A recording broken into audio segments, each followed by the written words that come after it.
இந்த எம்ஜிஆர் மார்க்கெட்டை பொறுத்த வரைக்கும் மொத்த வியாபாரம் ஒரு நாளைக்கு இந்த பாலம் வேலை ஆரம்பிக்கிறதுக்கு முன்ன 100 லோடு காய்கனிகள் சரக்கு வந்துட்டு இருந்தது.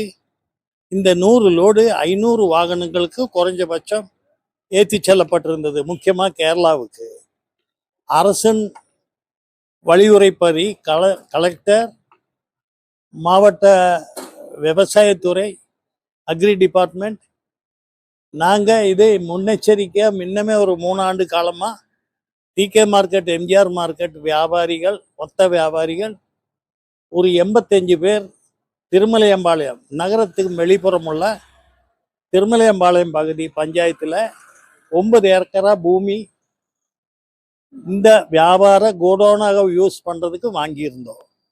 அரசின் நோக்கமும் அதே இருந்த காரணத்தினால கலெக்டர், விவசாயத்துறை மற்றவர்கள் பார்வையிட்டு விவசாயிகள், வியாபாரிகள், அரசு பிபிபி மோடு அடிப்படையில் மார்க்கெட் நவீன முறையில் ஆரம்பிக்கலான்னு தீர்மானிக்கப்பட்டது. அது 3 மாத காலத்துக்கு எங்கள் எதிர்ப்புறமுள்ள இந்த ரோட்ல வாகனங்கள், கனரக வாகனங்கள் போக்குவரத்து முற்றிலும் தடை செய்யப்பட்டுள்ளது. இந்த பகுதியில் கேரளாவுக்கு தான் 90% காய்கனிகள் போயிட்டு இருக்கு.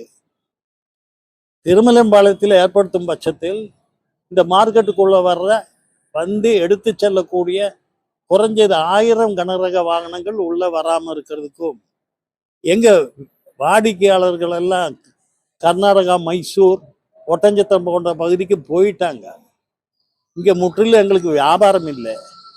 அந்த பகுதியில் எங்களுக்கு வழங்கும் பட்சத்தில் நாங்கள் வியாபாரம் பண்ணக்கூடிய இடம் தமிழ்நாட்டிலே மிக பிரபலமான தக்காளி விளையக்கூடிய நாச்சிபாளையம் பகுதி.